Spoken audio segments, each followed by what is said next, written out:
Morbi Rajkot highway પાસે ડેમમાં ઝંપલાવનાર 17 વર્ષીય યુવાનનો મૃતદેહ ફાયર ટીમે બહાર કાઢ્યો। મોરબી રાજકોટ હાઈવે પર ધ્રુવનગર નજીક ડેમમાં ઝંપલાવનાર 17 વર્ષીય યુવાન બંસી કટારિયાનો મૃતદેહ મળી આવ્યો છે। ઘટનાની જાણ મળતા જ મોરબી મહાનગરપાલિકાની ફાયર ટીમ તાત્કાલિક સ્થળ પર પહોંચીને બોટ અને અન્ય સાધનોની મદદથી યુવાનને શોધી કાઢવા માટે કામગીરી હાથ ધરી હતી। ઘટના અંગે મળતી માહિતી અનુસાર સાંજે લગભગ 6:45 વાગ્યે ફાયર વિભાગની જાણ મળી હતી કે ધ્રુવનગર નજીક ડેમમાં એક યુવાને ઝંપલાવ્યો છે।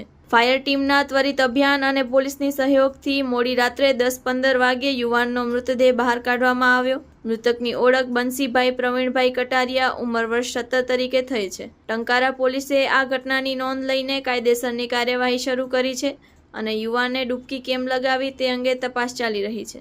Report by Solanki Himanshu, Morbi.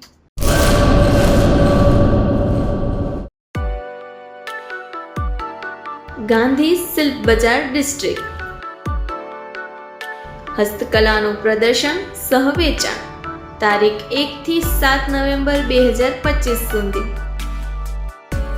કચ્છની બાંધણી સાડી, કચ્છી એમ્બ્રોઇડરી, કચ્છ કોપર બેલ, રાજસ્થાન જ્વેલરી, ભોપાલની મોતીકામની આઇટમો, Barmer Rajasthan એપ્લિક work, કાલમરી craft, અજરક print, ગુજરાતની હેન્ડલૂમ વેરાયટીઝ, દિલ્હીની હેન્ડ બ્લોક પ્રિન્ટ, કચ્છનું ખરડ કાર્પેટ, આ સિવાય ઘણું બધું।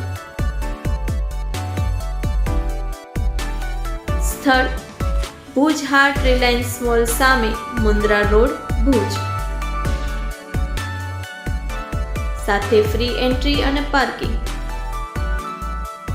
સમય બપોરે 11 થી રાત્રે 8 વાગ્યા સુધી।